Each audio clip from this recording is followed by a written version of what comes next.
Oh, you are fired! What's up, guys? It's Friday, and that means Loot Chest on Tasty Loot Gaming. Loot Chest is a show where we talk about whatever the hell we want, and yeah, we discuss it. In case you don't know, my name's Seth. I'm Josh. And today we're going to be discussing, we're going to be continuing a series we've been doing where we're discussing our first impressions of consoles when they came out, the games that came out with them, and what we're doing, what games we played, and what we thought of them. This episode, we're going to be talking about the Dreamcast, the Sega Dreamcast. The ill-fated last console of Sega, their swan song. Yeah, so obviously Sega I was Sega Genesis, which I love. The Sega Dreamcast came out in 9999. I'll always remember that.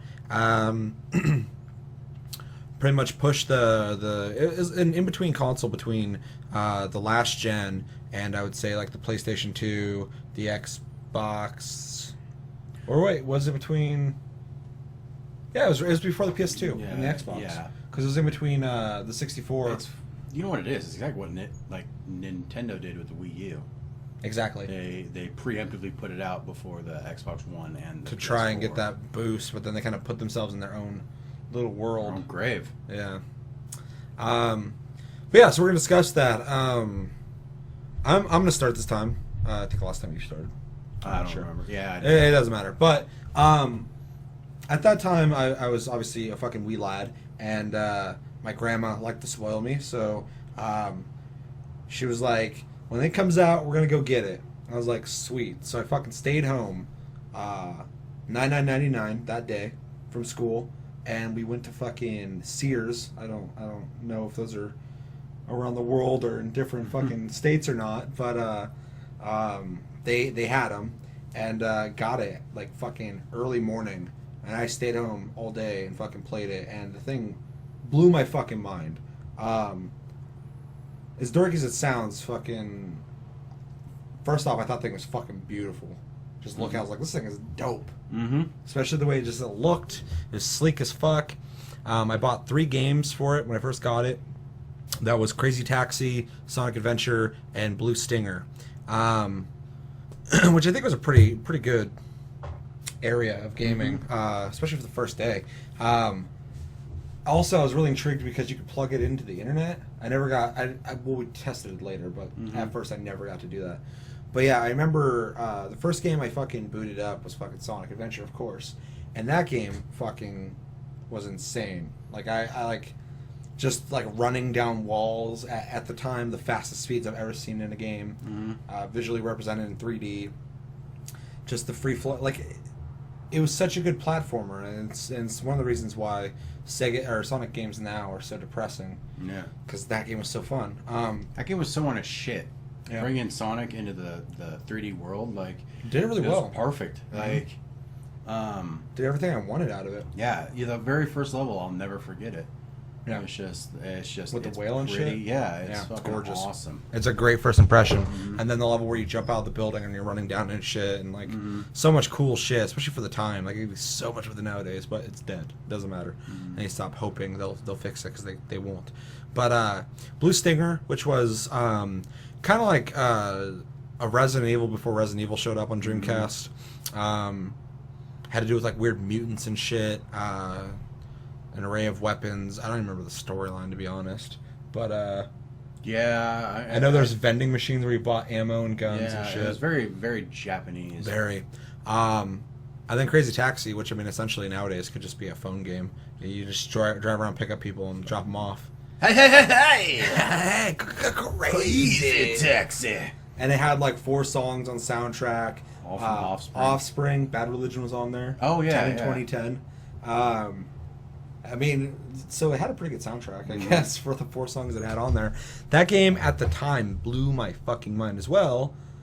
This is the great thing about this series, is because we're going through the timeline of when these first came out, that, like, there was nothing better than it at the time. So to say back from now that, like, Crazy Taxi blew my mind is stupid. Yeah. Because you just drive around. It's as simple as driver. But at the time, it looked great. Everything was vibrant. Everything was smoother looking than like the pixelated games before it. and I could drive freely around the town, which at the time there was no Grand Theft Auto 3. So like I was like, holy shit, I can just drive where the fuck I want. Like half the time I'd just be like driving off shit and bouncing around stuff like that. Yeah, but, fuck the cab fares. It was fun to explore. Yeah. Yeah, and we'll get into the VMUs and the controller later. I'm just saying my first impression, I was so fucking stoked. I was like, this thing's dope. I couldn't wait for Sherry to get home because I was like, yeah, fucking try this thing. Blah, blah, blah. Yeah, what was your first impression of it? I saved up money. Like I did. At the time, I think my dad was building a patio, and I de-sodded all the fucking grass out of it. Okay. And, you worked for it. I worked for it. Working, man. Yeah. Not me. I was listening to fucking Eminem. I remember that while I was de-sodding the fucking yard. And sounds awful. Yeah, it was awful. But and then my dad took me to, it was Funko Land back in the day. I forgot about Funko Land. They got bought out by GameStop, like every other small game store has. Yeah. And I bought the Dreamcast, an extra controller, and three games with it. And one of them was Sonic Adventure, Devil Racers, and Power Stone. Power Stone, yeah. Those were, because I didn't get it at launch. I got it a little bit after, and then so Power Stone was out. So Power Stone came out later. It wasn't a launch title, yeah. So and of course Sonic Adventure. We just completely just blew my mind. I thought it was cool. There was different there's all these different characters you could play as and shit, which I think is something that Mario 64 didn't do. Yeah, so they all did different things. I thought really cool. They had that big area in town you can just fuck around in. There's secrets and shit around there too. You can jump up and check things out. Some of that. The cat can pick up the statue. Yep. What was the cat's name? I don't remember. Yeah, but like I just remember I was like, this is crazy, and I picked up the statue and I threw it. And I was like, where'd it go? Because it went up off screen, and then behind the buildings in the background, I see this little thing go behind the fucking. Because it wasn't fucking just like ding, like fucking like, Japanese shit. God damn. But so that was really cool. Power Stone to this day is one of my favorite fighting games ever. Which is something we're gonna have to revisit because I barely played. I liked Power Stone, but I didn't play as much as the other Dreamcast games. Really cool. I thought the upgrade system to your character was like really neat. I don't remember that. Yeah, you there's 3 gems that'll appear, and Power Stones. And you collect them. Once you get all 3, you get like a Super Saiyan mode, and every character was different. I remember that. A super attack. But I just thought it was neat because like there's like if you were using like a bigger, stronger guy, the pulls in the level you can grab, rip them off, and you swing them like a bat. But if you're like a smaller, agile guy, you would swing around them and kick.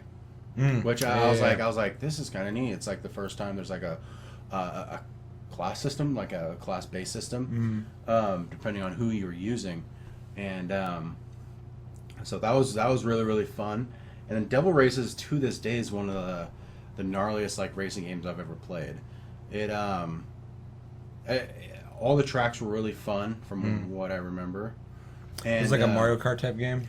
It didn't have power-ups because the track itself was trying to kill you. Like you'd fly through like a cavern and pieces of the road are falling out, or you'd fucking. So just an arcade game with like a lot of obstacles. Yeah, and there's tornadoes coming through the fucking track and shit you had to avoid. That's pretty cool. Yeah, and I just remember that like I was like, this is beyond anything that PlayStation 1 or the 64 I think could ever handle. Definitely. And I remember that from the get-go because literally earlier that day I played like Mario 64 and I was like, this is fucking way better. It's crazier. So yeah, more vibrant colors, better lighting, smoother fucking polygons. So another thing that was great about the Dreamcast, it has some really good games that came out of it like Soul Calibur is one of the biggest things I can think of. Soul Calibur 1, I remember playing for the first time, and it just blew my fucking mind. I keep saying that, but like when you play these for the first time when they didn't exist before, the jumps were so different back then compared to nowadays. Nowadays, it's just this progression. Oh, it's getting better and better and better. Whereas like then you had this area and it looked good, and then it got better, and all of a sudden it fucking jumped to way better looking, to better. Especially around that time, because we were still making the jump from 16-bit to 32-bit to 64-bit to 128 or what the fuck it is the Dreamcast was. Yeah. Wait, were they still bits or were they polygons by then? I don't know. I think the Dreamcast was 128. I'm not sure. But yeah, so those jumps, but like Soul Calibur is so cool because before that, I mean, there was games similar to that, like Tekken, and Tekken is made by the same guys. But having that 360-degree area of movement and full 3D fighting area, ring outs, complicated combat through weapons and individual characters. I mean, everyone knows Soul Calibur now, but like back then, the only thing before that was like Soul Edge, and it wasn't the same game. Soul Calibur was such a cool fighting game. That was probably one of the first fighting games, aside from like for Sega. I loved Mortal Kombat 2 and Street Fighter Turbo 2, but yeah, I mean that was probably one of the first fighting games I became like really fucking into.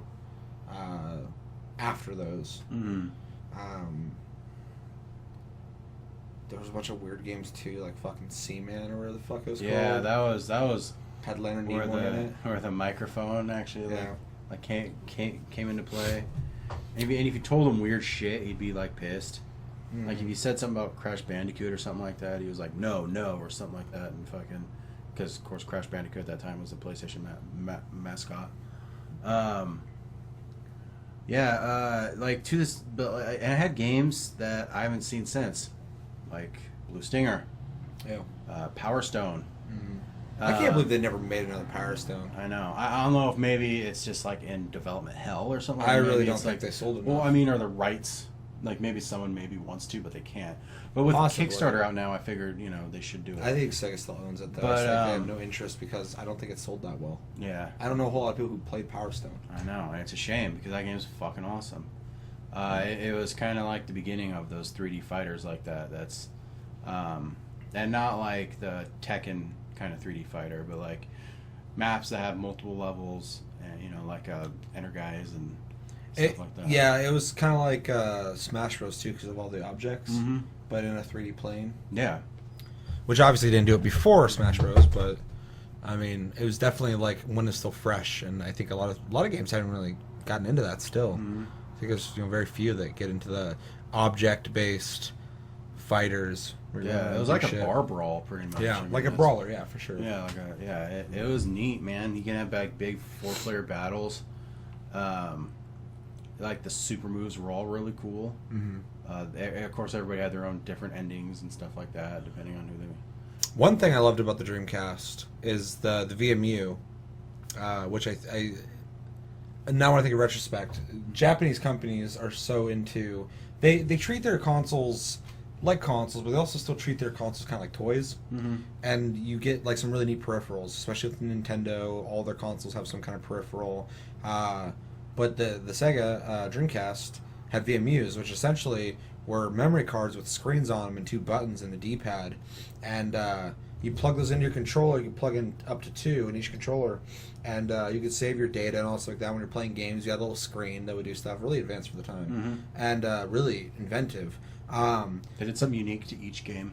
Yeah, but like you could put like Snake on there and like play it on there, or like in Sonic Adventure there was these things called chows that essentially you could breed and in the game interact with, but then you could upload those onto your VMU and like plug yours into somebody else's and like breed them, treat like a gigapet almost. Yeah, it's really neat, especially at the time when gigapets were really big. It was like an advanced gigapet.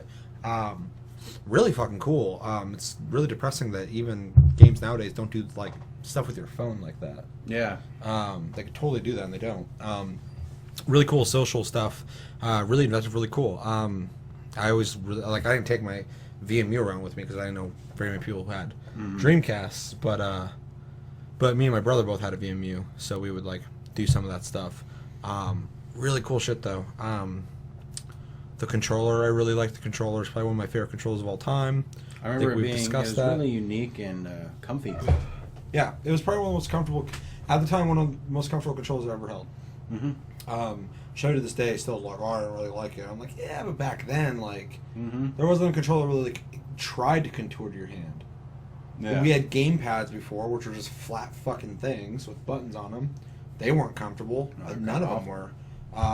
The 64 was kind of comfortable, but awkward as fuck. Mm-hmm. PlayStation controller was just the natural evolution of a gamepad. Mm-hmm. Like it just like was essentially a gamepad, but it had the added handles. The handles, yeah, like a fucking bicycle or something.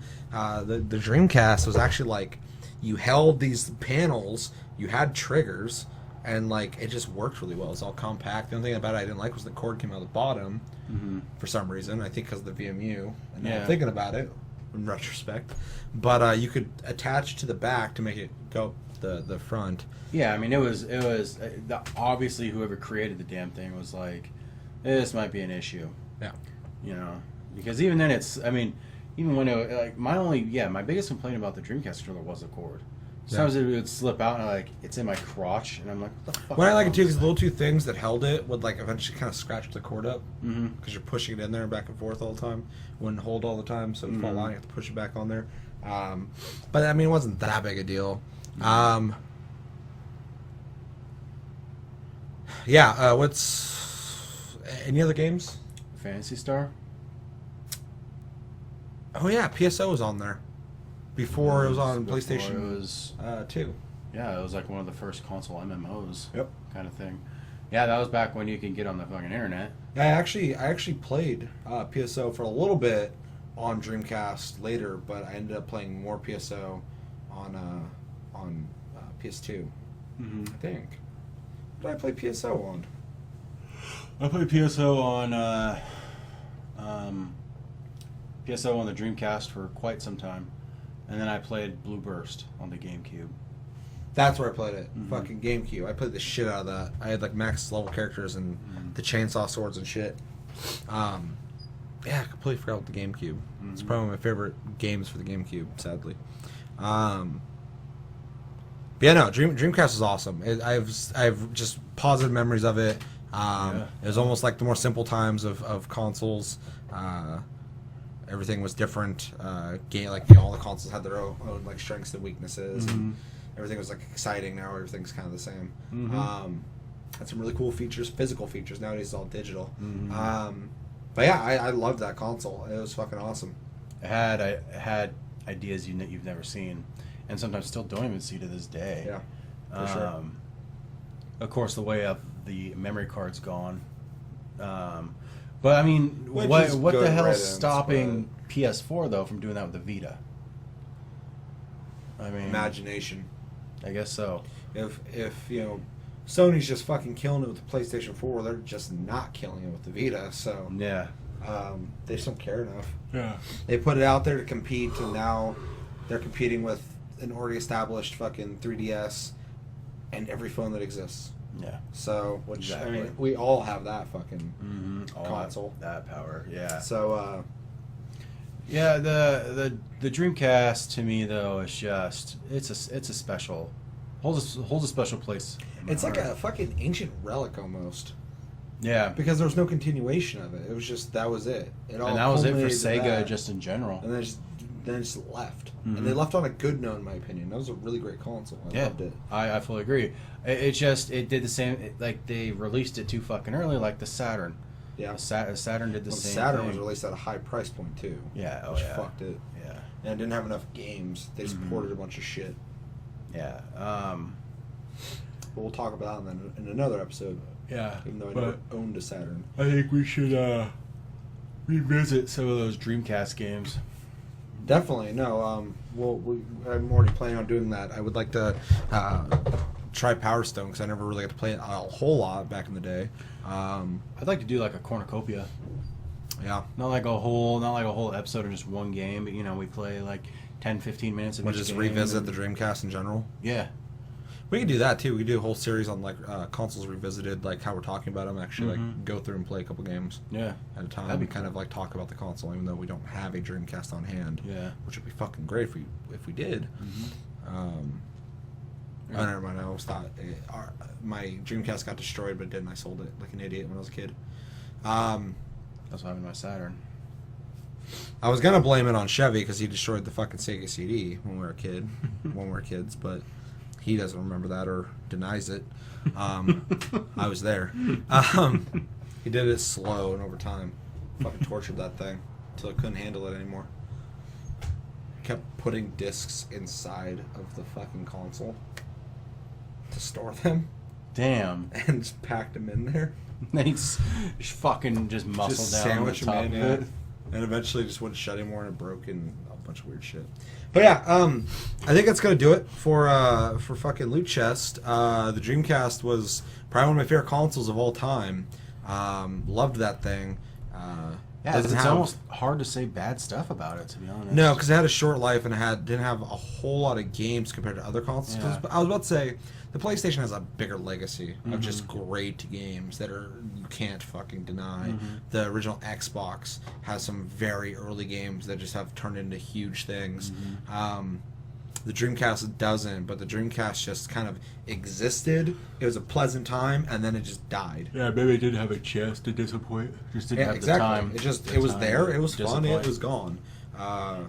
Whereas we see the ups and downs of Sony and Xbox with their consoles. Greatness. Fucking they suck. Back to greatness. Yeah. So yeah, but yeah, Dreamcast. One of the greatest consoles in my opinion, just because it didn't have a chance to really be bad. Let us know what you think. Did you ever own a Dreamcast? Did you ever play a Dreamcast? What did you think of it? Did you like it? Did you hate it? Did you never get a chance to play one? Do you want to play Dreamcast games? Do you not care? Let us know in the comments below, and we will be sure to read them. But yeah, that's Loot Chest for Friday. Come back next week for Tasty Tuesday as always. My name's Seth. And I'm Josh. And yeah, we'll see you next week. Have a good weekend, guys, and thanks for watching.